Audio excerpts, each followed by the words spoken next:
Ladybug Origami. Things required: square-shaped paper.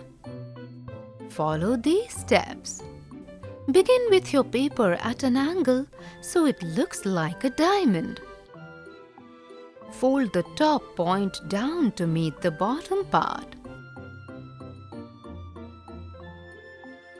Your paper will look like this.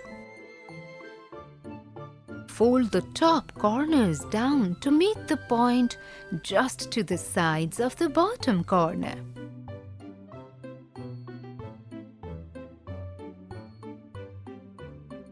Your paper should now look like this. Now flip your paper over.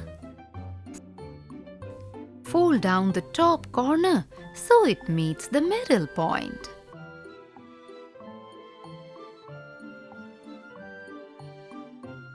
Fold the corner up so its point is just above the line. Your paper should look like this. Flip your paper over again. Add spots, a red shell, and a face, and you'll have a ladybug.